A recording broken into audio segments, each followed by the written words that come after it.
Hello everyone, welcome to another session of GK GS revision.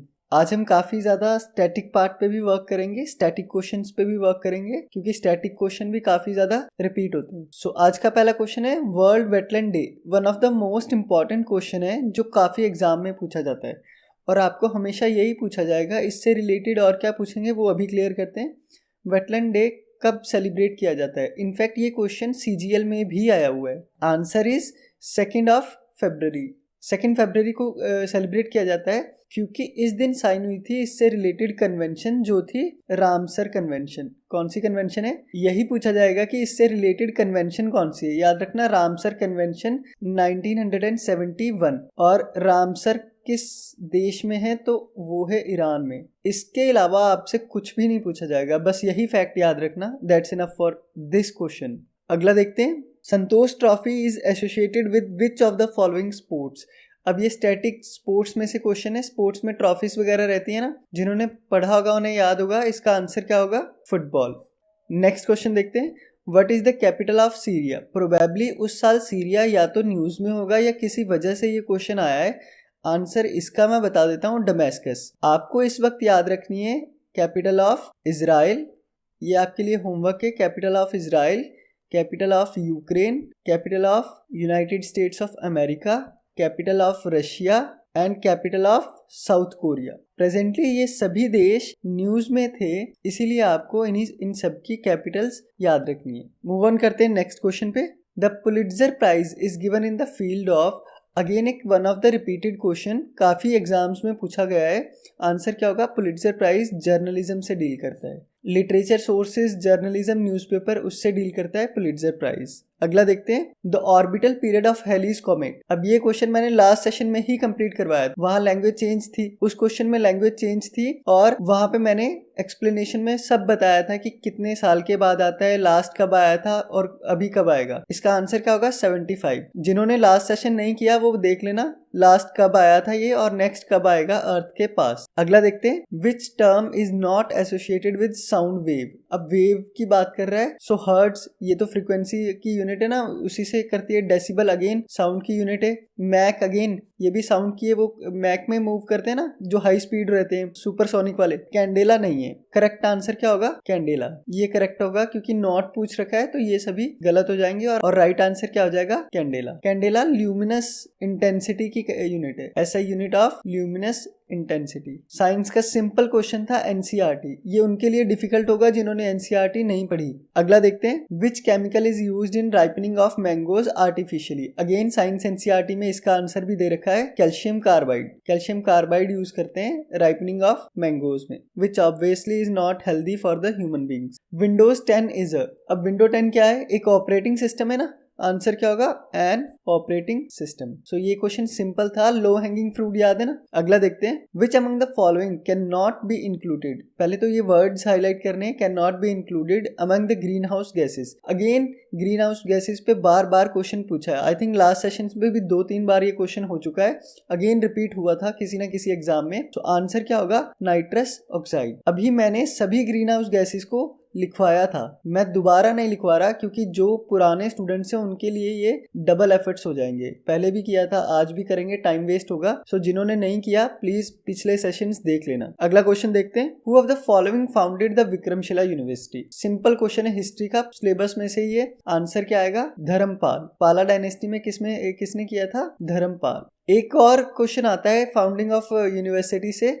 Nalanda. Nalanda की foundation किसने की थी? तो याद रखना, नालंदा कुमारगुप्त वन। तो कुमारगुप्ता गुप्ता डायनेस्टी के थे।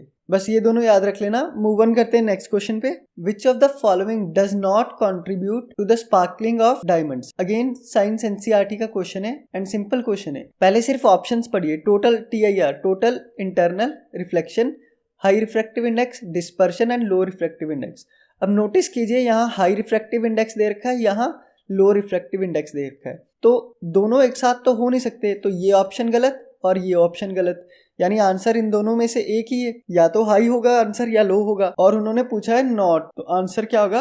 लो रिफ्रैक्टिव इंडेक्स, क्योंकि हाई रिफ्रैक्टिव इंडेक्स होता है डायमंड का। रिफ्रैक्टिव इंडेक्स क्या आता है कि वो बेंडिंग कैपेसिटी कितनी है, लाइट को कितना ज्यादा बेंड करता है, तो वो हाई रहता है डायमंड्स का। और हमें पता है कि diamond one of the hardest substance है, ये भी याद रख लेना। Next is all India Muslim league. All India Muslim league was founded in which year? Which year पूछा है तो आंसर क्या होगा? 1906। कहाँ बनी थी ये? ढाका में। और इनके जो फाउंडर हैं उनमें सबसे मेनली नाम आता है नवाब ख्वाजा सलीमुल्ला। इनका नाम याद रखना, इनका नाम एनसीईआरटी में दे रखा है। एंड जिन्हें भूल जाता है उन्हें मैं एक चीज क्लियर करता हूँ, 1909 में मॉर्ले मिंटो रिफॉर्म्स आ गए थे, मॉर्ले मिंटो रिफॉर्म्स, और उसमें उन्होंने पहली बार इलेक्टोरेट डिवाइड कर दिया है, मुस्लिम्स को सेपरेट इलेक्टोरेट दे दिया था ना। आप ये स्टोरी याद रखना, इसमें से क्वेश्चंस बनते हैं हमेशा। सो मुस्लिम्स को एक सेपरेट इलेक्टोरेट दे दिया कि इनके कैंडिडेट्स अलग खड़े होंगे और इनको वोट करने वाले भी सिर्फ मुस्लिम होंगे। इस कंसेप्ट को कहते हैं कम्युनलिज्म, इसे कहते हैं कम्युनलिज्म। ये मॉर्ले मिंटो रिफॉर्म्स में आया था पहली बार। इसका क्वेश्चन भी आता है कम्युनलिज्म कब आया, मॉर्ले मिंटो रिफॉर्म्स। और इसका रीजन ही ये था क्योंकि 1906 में ऑलरेडी मुस्लिम लीग बन गई, तो ब्रिटिशर्स को एक और मौका मिल गया और इन्होंने दोबारा स्टार्ट किया डिवाइड एंड रूल। और उस डिवाइड एंड रूल का रिजल्ट हमें दिखाई दिया 1909 में मॉर्ले मिंटो रिफॉर्म्स में। तो ऐसे याद रखना कि 1906 की वजह से ही 1909 आया था। अगला क्वेश्चन है the astronomer who discovered planet Pluto was. Planet Pluto किसने डिस्कवर किया था? अगेन एक फैक्चुअल क्वेश्चन है, मे बी आप में से कईयों को आता हो, याद हो, कईयों को नहीं पता हो। आंसर क्लियर कर लेते हैं, Clyde Tombaugh. Next is the famous Shiva temple Pashupatinath is in. Shiva temple Pashupatinath कहाँ पे है? देखिए बर्मा म्यांमार का नाम है, उस साइड तो शिव जी के ज़्यादा इंस्टेंसेस मिलते नहीं है, तो ये ऑप्शन ही गलत हो जाएगा। बांग्लादेश वाली side again no chances, answer या तो नेपाल हो सकता है या तिब्बत। सो अगेन दो ऑप्शन तो आसानी से एलिमिनेट हो जाते हैं। आंसर क्या होगा? नेपाल। नेपाल में एक रिवर है जिसका नाम है बागमती रिवर, बागमती रिवर, उसी के पास में है पशुपतिनाथ जी का टेम्पल। सो आप इस रिवर को भी याद रखना। अगला क्वेश्चन देखते हैं, विच acid is secreted by the certain glandular cells in the stomach lining. Stomach में कौन सा एसिड आता है? ये डाइजेस्टिव सिस्टम का क्वेश्चन है, साइंस एनसीईआरटी में से ही है। आंसर क्या होगा? HCl, hydrochloric acid. इसीलिए वहां पे लाइनिंग रहती है ना जो हमें प्रोटेक्ट करती है HCl से। और यही रीजन है कि काफी बार कहते हैं कि खाना खाते ही अचानक पानी नहीं पीना चाहिए, क्योंकि अगर वाटर इनटेक करते हैं तो वाटर इनटेक से एसिडिटी क्या हो जाती है उस टाइम पे? डाइल्यूट, और ये नेसेसरी होता है for the digestion of the food. Move on करते हैं नेक्स्ट क्वेश्चन पे। Which of the following is use to detect current. अब यहाँ पे वर्ड्स बहुत जरूरी है, मेजर करंट नहीं बोला उसने, बोला डिटेक्ट करंट। ऐसा क्वेश्चन पहले भी रिपीट हुआ था।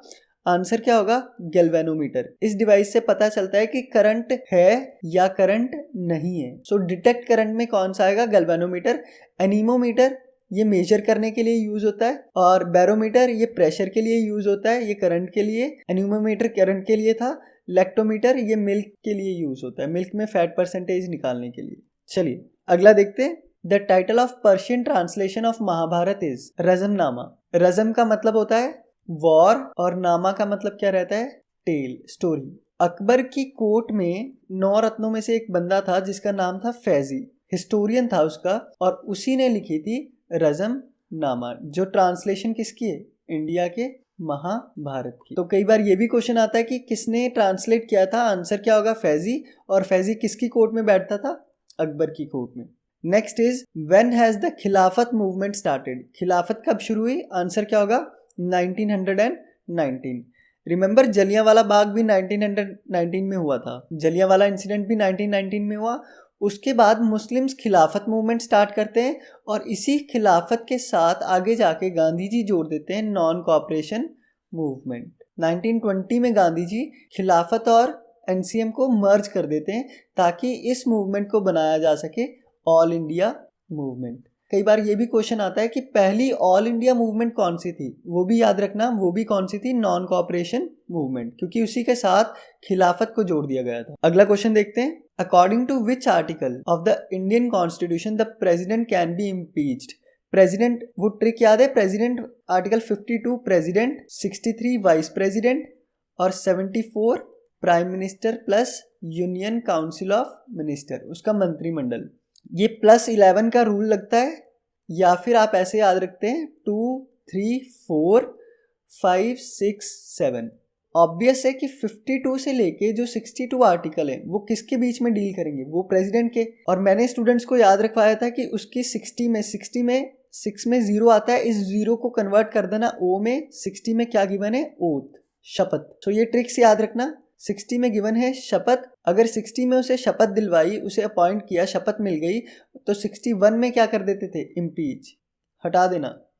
तो आंसर क्या होगा, आर्टिकल नंबर 61। इनफैक्ट यही बताया था कि 61 की जो स्पेशल मेजॉरिटी है, स्पेशल मेजॉरिटी अंडर आर्टिकल 61, वो टफेस्ट मेजॉरिटी है, पूरे कॉन्स्टिट्यूशन ऑफ इंडिया की टफेस्ट मेजॉरिटी है, क्योंकि प्रेसिडेंट सर को हटाना इंडिया में सबसे ज़्यादा मुश्किल है और इंडिया में आज तक एक भी प्रेसिडेंट इम्पीच नहीं हुए हैं। तो ये सब याद रखना, इनमें से क्वेश्चंस बनते हैं। Next is Alps mountain range is located in which continent. Alps mountain, ये वर्ल्ड ज्योग्राफी का क्वेश्चन है। सिंपल क्वेश्चन आते हैं वर्ल्ड ज्योग्राफी के, आंसर क्या होगा, यूरोप।